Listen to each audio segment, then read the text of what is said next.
Hi everybody, this is Mae, and this is a sequel video in me explaining why I'm no longer a feminist. And I stopped being a feminist over a year ago, and I figured that I wanted to speak out because a lot of people feel ashamed of leaving the movement or not labeling themselves as a feminist because they're afraid that people would call them either racist, transphobic, um, homophobic, or whatever.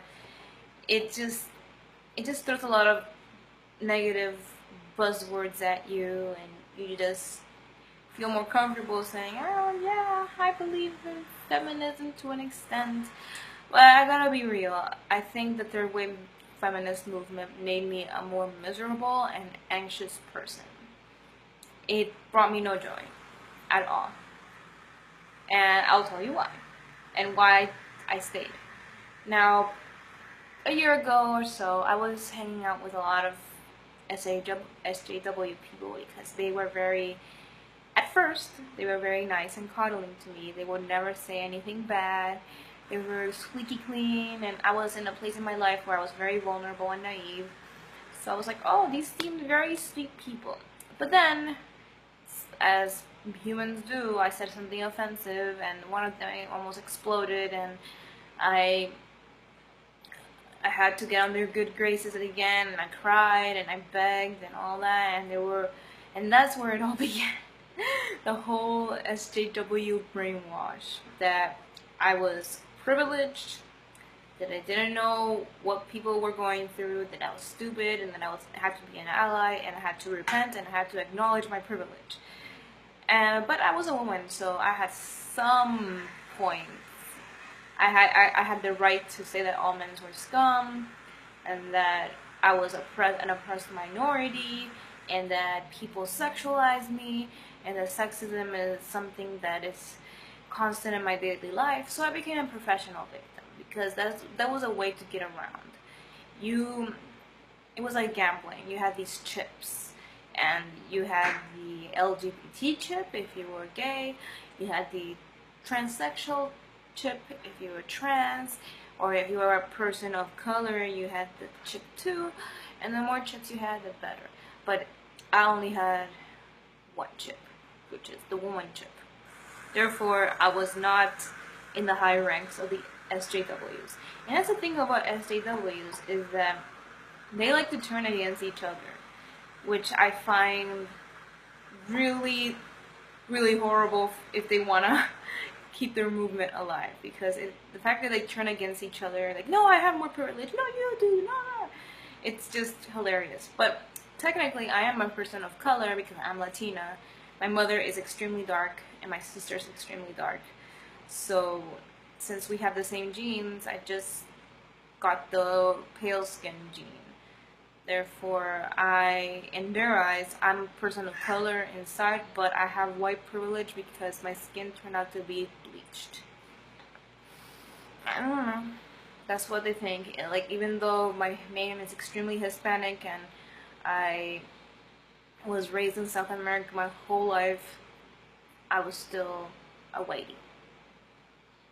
But anyway, the thing that SJWs do to gain control out of people because they are narcissists is, first, they state arguments based on their own personal experiences. However, those accounts are I always found them very weak. Like, they were either very exaggerated or they were very vague. Like, this person, like, I went through this and it might have been rape, I don't know, but I think it was rape. It felt like rape, so I'm a rape victim. So the more victim chips you had, like I mentioned before, but you also had the rape victim chip. If you were raped, you had that chip in your pile. If you were catcalled every day, you get that chip. So they would find any kind of injustice in their lives and just use it as an argument, which was extremely self-centered, egotistical, because it basically indicates that your viewpoint is the only correct one and everyone else doesn't go through the same things as you do. And they got to me in that aspect. I used my chips, the little ones that I had, because my parents had money that they earned. Like, they were born in poverty, but they actually earned that wealth to give me and my sister a good life. But apparently I was scum for actually having a good family and a good education, and because some people don't get it and I should feel like shit. And I think guilting people into trying to achieve their dreams and get money and get a good education is just wrong. Guilting them, because we need to progress as a society, we need to get off the Tumblr blog, and we need to actually work and not whine. And if there's an injustice, you find a loophole, you work at it, you work harder, you don't bitch in your computer and try to get your way and pull a tantrum. And that's what SJWs taught me. And that was the main reason why it made me a very miserable and isolated person. I saw every man as a rapist, a potential rapist. I didn't go out. I had an anxiety attack over anything. And the ideals of the movement are what poisoned my head and what made me a more bitter, anxious, and paranoid person. So it wasn't that I was one to begin with. I was very naive and very friend hungry, but I wasn't that bitter. But the movement actually made me even more bitter. And remembering the stuff I would say to people and the stuff I would police people about, even in real life, it was embarrassing because they didn't want a screaming person to shut them down because they were this XYZ. And I lost a lot of friends because of that. And that's why I'm speaking, because the moment I detached myself from the movement, there was a great fallout with the SJW friends I had. And thankfully, that got me out of it. And I actually went out. I worked to accomplish my dreams. I am now with a wonderful man. We have both a dog. And I'm working on all of my artwork just like how I used to be, and with no worries and no qualms.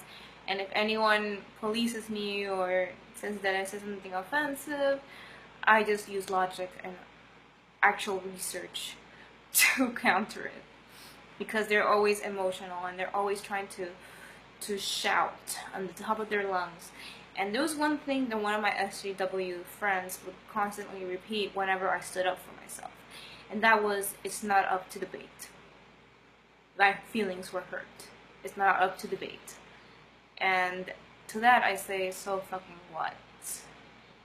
Like, it's not my fault that you're an oversensitive, narcissistic monster that you got offended by me stating an opinion that has nothing to do with what you are, but who you are as a person. And that's the thing, when you criticize them as people, they think you're criticizing their labels. They hide behind these labels like a shield, and that's why they take everything personally. So, to those who are hesitant to leave because they don't want to be bullied or they don't want to be seen as a sexist, racist person, I suggest you to detach yourself slowly and to find what makes you passionate and focus on that. Also to start socializing with other circles of friends, ones who do accept you even if you mess up, even if you say something that is not appropriate or say something factually wrong, to have friends that will gently tell you and not go for the throat and call you all these buzzwords that make you feel like shit. And that's what it comes down to. They were not really friends. They seemed more like guard dogs that would occasionally lick me. And that, to me, weren't good people. They were egocentric, highly sensitive, and highly entitled, hiding behind labels and not able to enjoy any piece of media because it might have something that is problematic. So that is my story, and I just wanted to share my viewpoint with you because I was there and I was on both sides. And now that the fog has lifted, the SDW fog has lifted, and my eyes are wide open, I am a much happier person, and I'm ready to move forward with my life. So thanks for listening.